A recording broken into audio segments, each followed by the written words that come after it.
Assalamu alaikum wa rahmatullahi wa barakatuhu. Alhamdulillah wa usalli wa usallim ala man bu'isa rahmatan lil alamin.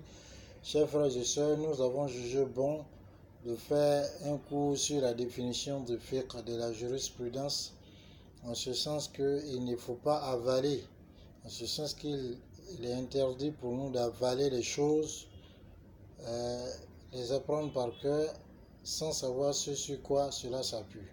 Et quand on définit une science, donc on sait ce qu'on est en train d'apprendre, ce vers quoi on va, ce qui y entre et ce qui n'y entre pas. C'est ce pourquoi les gens sont répartis en trois catégories. Il y a celui qui est le mujtahid, c'est-à-dire celui qui arrive à faire l'effort de réflexion pour sortir les règles et les joyaux des textes de la révélation. Il y a donc ça c'est le niveau le plus élevé, et il y a plusieurs catégories de mujtahid. Il y a mujtahid dans le mazhab, il y a le mujtahid mutlaq, et celui qui le suit dans le décret c'est atabi, c'est-à-dire celui qui suit les savants. C'est-à-dire les savants ont émis des avis juridiques, des fatwas sur des choses, il les suit dans cela en connaissant bien sûr les preuves. La troisième catégorie, qui est la catégorie la plus basse, c'est celle du muqallid, c'est-à-dire celui qui fait le taqlid. Le taqlid, c'est l'imitation aveugle, donc sans savoir d'où les gens tirent les preuves, cela est interdit, sauf vraiment en cas de nécessité, et ça c'est l'ignorant qui doit pouvoir se comporter de la sorte. Bien entendu, quand on dit al-fiqh, c'est un terme arabe qu'on traduit par jurisprudence. Dans la langue arabe, ça veut dire al-faham, la compréhension, ou alors al-fahm al-daqiq, la compréhension pointue. Alors, à ce sujet, l'hadith est rapporté par Bukhari Muslim. Rasoul dit sallallahu alayhi wa sallam: Man yuridillahu bihi khayra yufaqihu fi din. Celui à qui Allah veut du bien, Allah lui donne le fiqh du din, la compréhension du din. Donc, le fiqh, on a compréhension. De même, Rasoul dit sallallahu alayhi wa sallam: les meilleurs des hommes avant l'islam sont les meilleurs d'entre eux dans l'islam, ils a fuqihu, lorsque ils ont été des gens qui ont compris le din.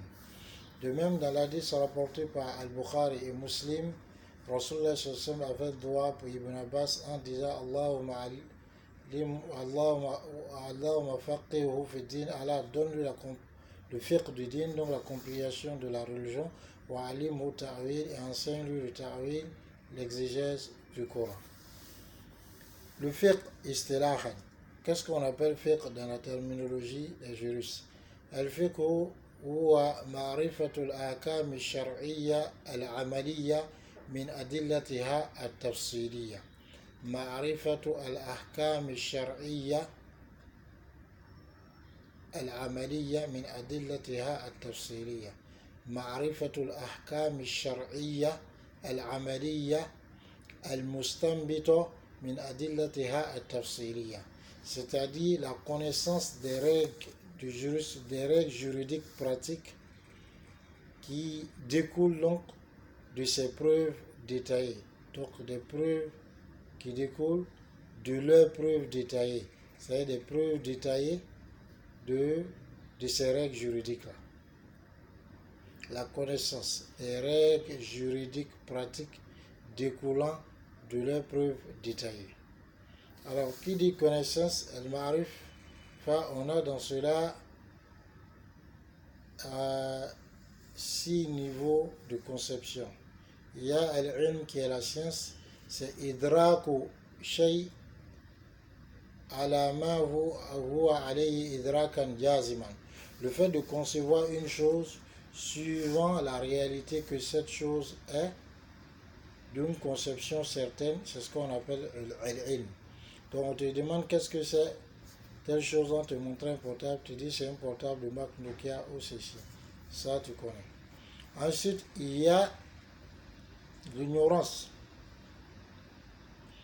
L'ignorance simple qui est adamul ilm bil kulliya. Ne pas savoir du tout. Ça, c'est l'ignorance. Tu te demandes qu'est-ce que c'est. On te montre une voiture, tu dis je ne sais pas. Ici, il y a ensuite ce qu'on appelle l'ignorance composée. Donc ça c'est Jahl Basit. Il y a ce qu'on appelle Jahl Murakkab, l'ignorance composée. C'est-à-dire il ne sait pas, mais il ne sait même pas qu'il ne sait pas. Ça c'est Ma'arifa Tushei ala wajhin ou idraku shay ala wajhin yukhalifu ma huwa alayhi. C'est-à-dire concevoir une chose d'une façon qui contrarie la réalité de cette même chose. On te présente un portable, on te demande qu'est-ce que c'est, tu dis c'est une voiture. Le quatrième niveau, c'est Ashak, le doute, c'est Idraku Shay'in Mahtimal Musawin. C'est-à-dire, je le fais d'hésiter entre deux choses, alors que l'une ne prend pas le dessus sur l'autre. Il y a ce qu'on appelle Azon, qui est le soupçon. C'est le fait donc de concevoir une chose et la concevoir comme étant la plus plausible, alors que on espère ou on sait qu'on a la possibilité qu'il y ait une chose moins plausible qu'elle. Quant à ce qu'on appelle el-waham, l'illusion, c'est le fait de considérer une chose alors comme étant plausible, alors qu'on sait qu'il y a quelque chose de plus plausible que cette chose. Donc, la connaissance, l'ignorance simple, l'ignorance composée, le doute, l'illusion, le soupçon sont les 6 niveaux de la conception.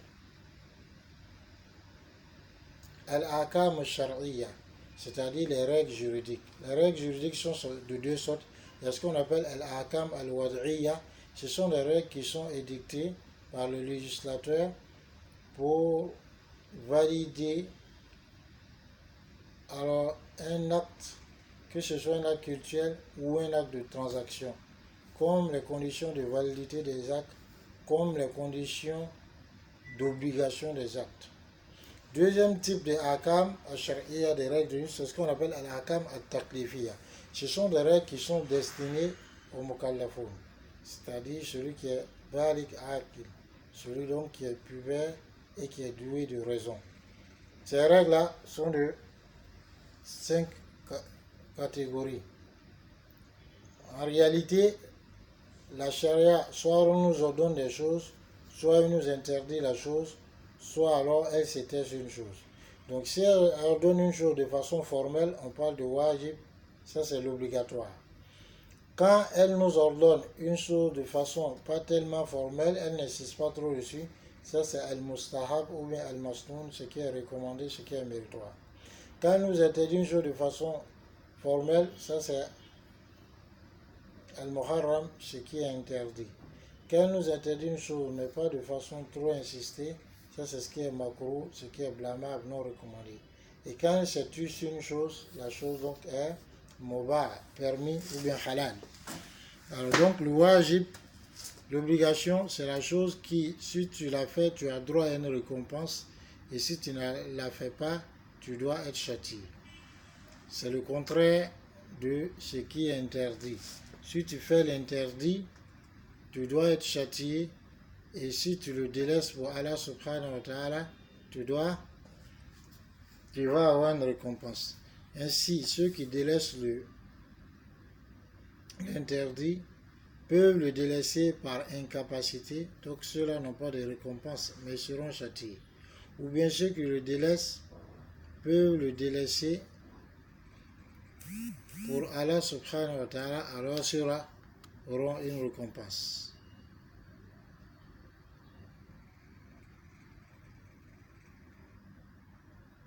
Alors maintenant, il y a ce qu'on appelle el-mustahab.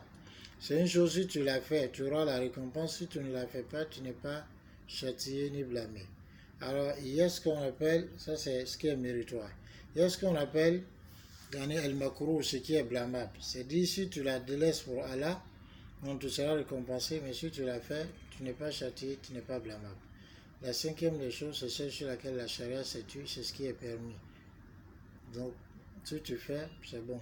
Tu ne fais pas aussi, il n'y a pas de mal. Mais ce qui est permis peut devenir obligatoire, ou bien interdit, ou bien makruh. Par exemple, manger, c'est permis. Mais si tu dois manger pour sauver ta vie, alors que sauver la vie, c'est une obligation, puisqu'elle a dit, voilà, en fausse comme ne vous tuez pas à petit feu, c'est clair que donc cela devient obligatoire. De même, si, ainsi de suite, donc ce qui est permis peut prendre différentes formes en fonction de ce qu'on recherche, en fonction de l'intention qu'on a en faisant. Par exemple, le simple fait donc de dormir, c'est un acte permis. Mais dormir suivant la sunna de Rasul Sallam avec l'intention de lui ressembler, ça devient un acte donc qui est récompensé, donc qui est mustahab, car nous accorde la bonne compréhension. Ahkam shar'iyya min adillatiha at-tafsiliyya. Donc on dit la connaissance des règles juridiques pratiques à partir de leurs preuves détaillées. On dit règles juridiques, donc les règles rationnelles, comme le fait de savoir que 2 est plus grand que 2 ou 1 plus petit que 2, ce n'est pas du fiqh. Ou bien les règles habituelles, ou bien les règles qu'on appelle al-aqadiyya, les règles liées au dogme, la croyance, ça ne fait pas partie du fiqh dans sa définition. On veut parler du fiqh mineur. Sinon, on appelle même le dogme fiqh akbar, le fiqh majeur. Ensuite, min adillatiha at-tafsiliya, ces règles-là donc découlent de leurs preuves détaillées. Ici donc on fait la distinction entre ce qu'on appelle les usul, le fiqh, les fondements du fiqh et le fiqh lui-même. Les fondements du fiqh font appel aux règles générales, aux preuves générales. Comme par exemple le fait de dire al-amru yaqtadi al-wujub. Alors, l'ordre implique l'obligation jusqu'à ce qu'on ait preuve, jusqu'à preuve du contraire, c'est-à-dire jusqu'à ce qu'on ait une indication qui nous dise que alors ce n'est pas une obligation, mais c'est plutôt alors un acte méritoire ou recommandé. Ou bien on dit an-nahyu yaqtadi at-tahrim. Le fait donc de nous dire de ne pas faire telle chose, donc implique que cette chose est interdite. Maintenant, à moins qu'on ait une indication nous disant que non, ce n'est pas interdit formellement, mais c'est juste makruh, juste blâmable. Ça, c'est les règles, les preuves générales. Mais ça, c'est les fondements, les preuves générales concernent les fondements du fiqh, au sol du fiqh. Quant au fiqh, lui, s'intéresse aux preuves détaillées. C'est-à-dire ici, tu dis que prier, faire la prière, c'est une obligation. Alors, quel est le verset ou bien les hadiths spécifiques qui disent que c'est une obligation? Et quand on parle de preuves détaillées, ces preuves détaillées sont tirées des sources qui sont le Coran, qui est la parole incréée d'Allah subhanahu wa ta'ala, la sunna authentique, le ijma, le consensus des savants, et le qiyas, qui est l'analogie authentique. Concernant la sunna et le Coran, Allah subhanahu wa ta'ala dit فَإِن تَنَازَعْتُمْ فِي شَيْءٍ فَرُدُّوهُ إِلَى اللَّهِ وَالرَّسُولِ إِن كُنتُمْ تُؤْمِنُونَ بِاللَّهِ وَالْيَوْمِ الْآخِرِ ذَلِكَ خَيْرٌ وَأَحْسَنُ تَأْوِيلًا. Allah dit si vous divergez au sujet de quoi que ce soit, ramenez-le à Allah subhanahu wa ta'ala et à son messager, si vous croyez vraiment à Allah et à son messager. Donc, à Allah et au jour dernier. Alors, ramener à Allah, c'est ramener au Coran. Ramener à son messager, c'est ramener au messager de son vivant pour qu'il puisse trancher. Mais comme il n'est plus là, alors c'est ramener à la sunna de Rasulullah sallallahu alayhi wa sallam. Et il y a beaucoup d'autres preuves qui parlent, donc, qui nous montrent que le Coran et la sunna authentique sont alors une preuve, un texte sur lequel on doit s'appuyer pour tirer les règles juridiques. Une chose, c'est le ijma, le consensus. Allah dit وَمَنْ يُشَاقِقَ الرَّسُولِ مِنْ بَعْدِ مَا تَبَيَّنَ لَهُ الْهُدَى وَيَتَّبِعْ غَيْرَ سَبِيلِ الْمُؤْمِنِينَ نُوَلِّهِ مَا تَوَلَّى وَنُصْلِهِ جَهَنَّمَ. Allah dit subhanahu wa ta'ala, celui qui contrarie le messager après que la vérité lui soit apparue de façon claire et évidente et sur une voie autre que celle des croyants, c'est-à-dire les sahaba, on va le délaisser à ce à quoi il s'est adonné et on va le jeter en enfer. Et quelle mauvaise destination. Donc pour dire que avoir des compagnons, donc c'est celle-là qu'on doit suivre dans la compréhension des textes et de la pratique des textes. Voilà pourquoi d'ailleurs, Rasul dit sallallahu alayhi wa sallam, Inna ummati la tajtami'u ala dolala, ma communauté ne se réunit pas sur le faux. Comme le dit, il est authentique.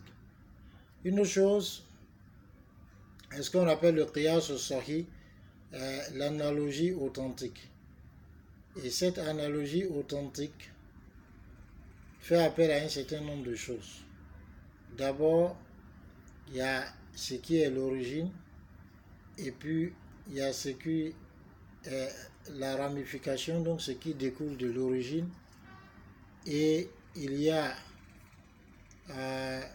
la cause pour laquelle on peut les lier.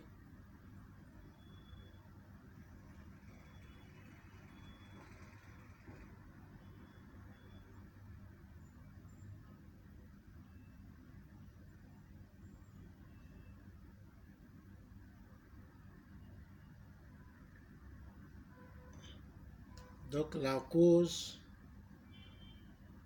qui fait que donc il y a ressemblance entre ce qui est à l'origine, ce qui est l'originel et ce qui découle